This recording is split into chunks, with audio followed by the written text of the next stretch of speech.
Snow fell the way forgotten prayers return, soft at first, then in a steady hush that made distance seem to vanish.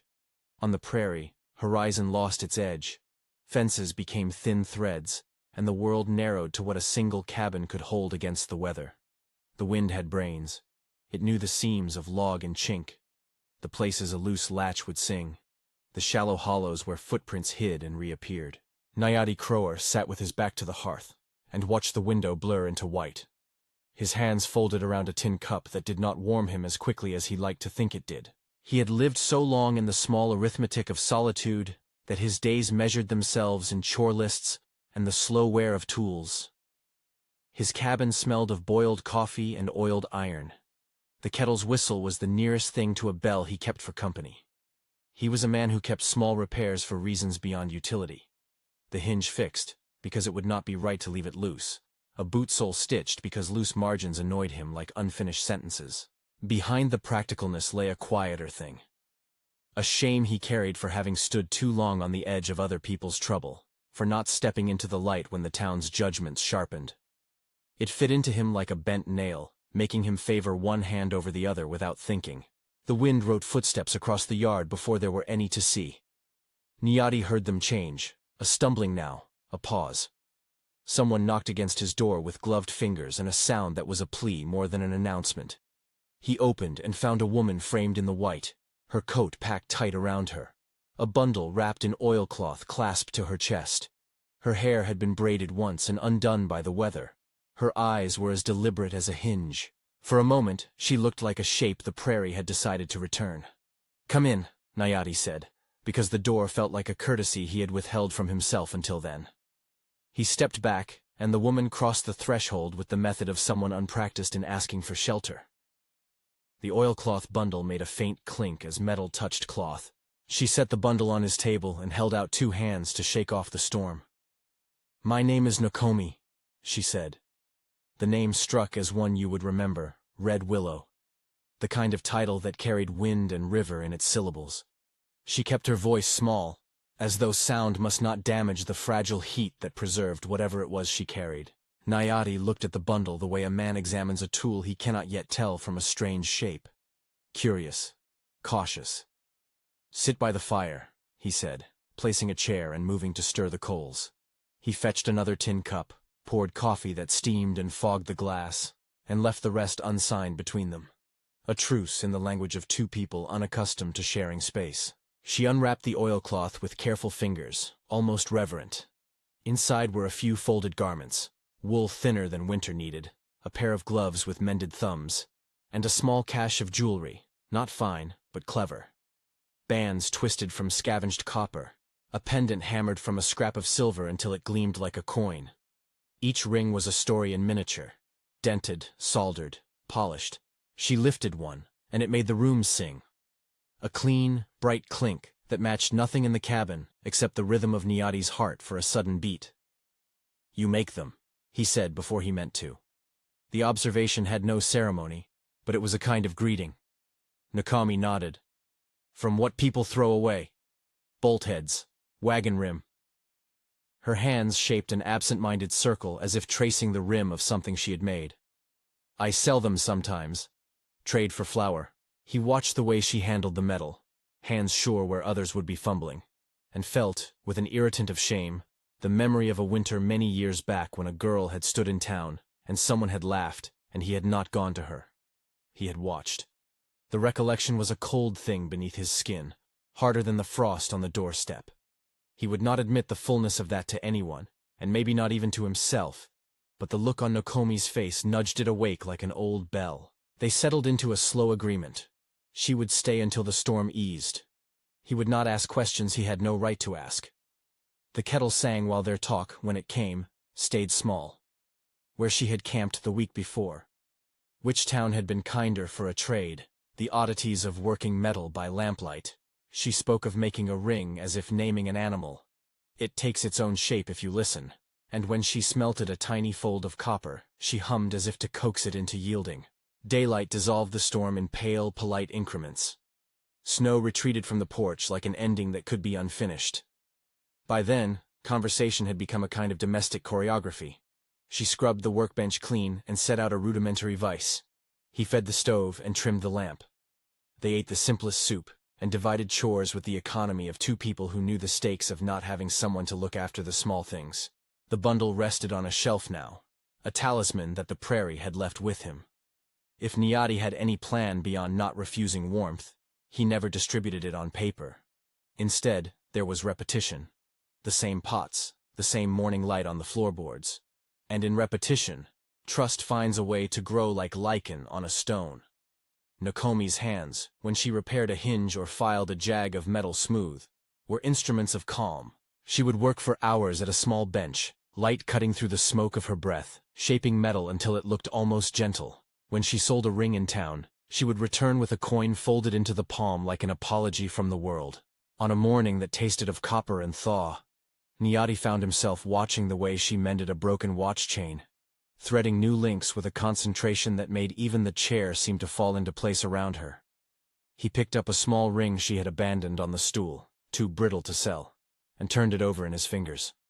The metal had been forced into a curve that did not want to lie smooth. He set it to the fire to heat, thinking of small amends, and then remembered the man who had needed one and his own cowardice. The memory did not rage, it merely existed as a flat, factual thing. He could see now that kindness came in the quiet persistence of action. "Stay with them," the narrator might have said, if anyone had been listening beyond the crackle of the stove. "Stay with the one who comes, because the Prairie still has questions it will not stop asking. Stay to see whether the frost will let go and leave space for new tracks." Nokomi had come with the intention of burying what she carried.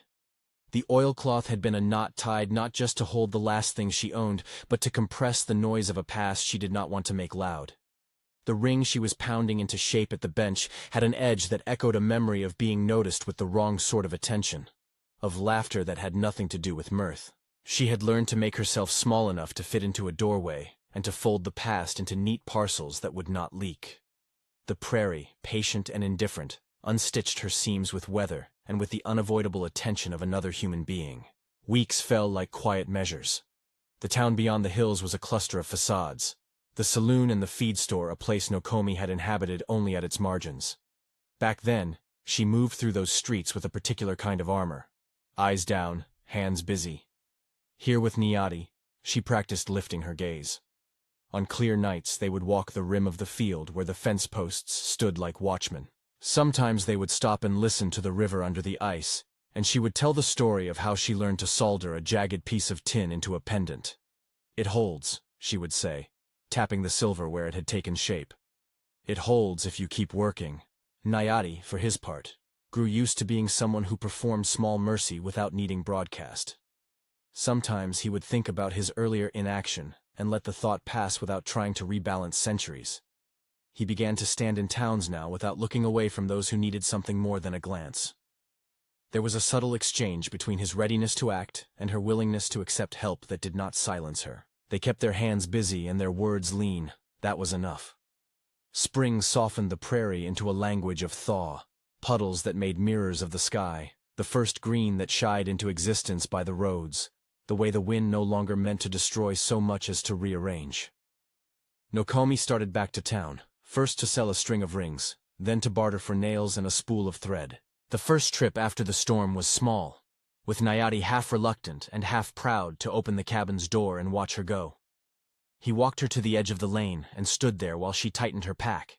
At the market, people noticed her the way they notice a new window in a familiar house, an alteration that intrigues and unsettles. Eyes that had skimmed over her now paused. Some measured her as a curiosity. Others remembered the shape of her hands.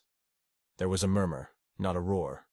The saloon, where gossip had the lightness of a mirror and the hardness of a knife, offered the same cautious nods it extended to any newcomer who did not demand spectacle. Someone who remembered a laugh or a slight might lift an eyebrow. A merchant who had bought her wares before counted coins and smiled with the slow arithmetic of traders. A few people joked, old slights reshaping into small, sharper edges, but they had less purchase than they once did. Her work had begun to speak in its own voice. When she placed a ring on the counter, a woman who had been dismissive before found herself picking it up and running a thumb along the hammered curve. "Made by your hands?" she asked. And when Nokomi nodded, she bought it without bartering. Coin landed in Nokomi's palm and felt suddenly like an affirmation rather than a transaction. The Prairie had not forgiven the town for how it kept its ledger, but it had loosened something enough to allow recognition to seep in. Not all meetings were easy. A memory, lightning flash swift, came in the form of a laugh from an old acquaintance in the square that suggested her past would not be entirely left where she had tried to bury it. For a second, Nokomi's shoulders tightened. Her palms closed like an instinctive vice. Nyatti, who had been near, did not push his way into a fight he would not win with words. Instead, he stood quietly beside her, his presence itself a kind of argument. That was the moment she chose. Did she melt back into the shelter she had made, retreating to the cabin where things would be private and safe? Or did she walk forward and allow herself to be counted in the small civic economy of dignity? She walked on. Choice, in the end, is less a single heroic leap than a sequence of repeated decisions. Each day she woke and set out her tools, and each day she allowed the town to adjust its gaze. People are slow as weather to rearrange their patterns, but when they met a steady presence, a woman who kept her head up and sold the work of her hands, curiosity softened into commerce, and commerce into a kind of acknowledgement. It mattered in the small way that matters most. A neighbor asking about her health. A child pointing to her rings with naive reverence. A grocer offering a sack of flour on credit. Nyatti's atonement did not arrive as confession or fireworks. It shaped itself in the way he fetched water for her when her pack had loosened, in the way he let her have the warmest place by the stove without remark, in the time he fixed a broken drawer in her small traveling chest gratis. The town's gaze shifted slowly and unevenly, but it was enough that the two of them could begin to imagine permanence. Nokomi's bundle, once secret and tight, became something less like an apology and more like a ledger of work. Rings sold, repairs finished, a small reserve of flour, a note from a woman who asked after her. When spring had fully come and the thaw left mud that clung to boots like soft guilt, Nyatti and Nokomi made a small, deliberate choice. They stood by the creek, a place where water makes decisions about what to carry and what to leave. And Nokomi handed him a ring she had hammered from the first scrap of silver she had found on his doorstep. "It's not fancy enough for a town ceremony," she said, with the sort of dry humor that always wore better on her than on most people. "But it's mine, and I'm keeping it where I can see it." He took the ring and felt its slight unevenness, the evidence of work where perfection had never been desired. His fingers trembled in a way he would later confuse with cold. Without a parade, they placed the ring where the hand meets the palm, an ordinary human ritual. There was nothing to bind them but a name they chose, and the small covenant of waking each day to the same hearth. No priest read from a book. The river kept its own counsel, and the Prairie, which had been so good at revealing, looked on with that impartiality that asks nothing but attendance. Word reached the town in the comfortable, slow ways of small places. People have a tendency to reframe histories to make them flatter, to replace complexity with a tale they can file. Some said they had always known the woman by the name Red Willow would make it. Others pretended they had never laughed. The important thing was not the repentance of the town but the dignity of the two who farmed a life from what they had. Tools, a table, a door that stayed open in fair weather and storm both. Months later, with the cabin door wide and the stove breathing steady warmth into the rooms, Nyatti watched Nokomi bend over her bench and thought of the many small repairs that had to be made in a life. There is no single moment when a past is entirely buried or entirely resurrected.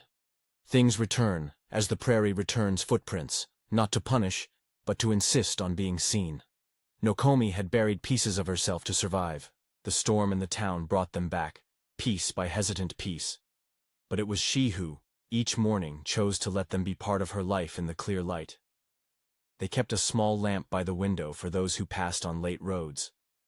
Sometimes people stopped to buy a ring, sometimes to ask for a hammer's tap on a broken spur.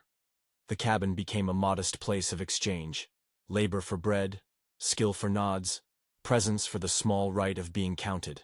When winter returned, it always returns with its clean certainties, they opened the door to wind, to the same tests the Prairie had always offered. The fire burned, the ring sat on Nyatti's finger, a little crooked, perfectly imperfect. Nokomi's bundle was a shelf of tools now. What had once been a secret had become a ledger of the ordinary work of living. The final image of that long season was a door that had known the sound of two people deciding to stay open no matter the weather, and a fire that kept its patient, honest light. The prairie had brought back what she had tried to bury. Not as a punishment, but as a summons to refuse invisibility, and to let daily acts of repair stitch dignity into place. Nyatti's atonement found a shape that was steady and small, not theatrical. Partnership in the kitchen, a mended bowl, a hand offered without fanfare. Nokomi's choice to remain and to take her place in the town's slow, imperfect ledger was the kind of victory that weather and people notice in time. If this quiet tale lingered with you, if the clink of metal and the warmth of a small fire stayed in your mind, subscribe for more stories that listen to the soft, honest work of people learning to repair what they carry.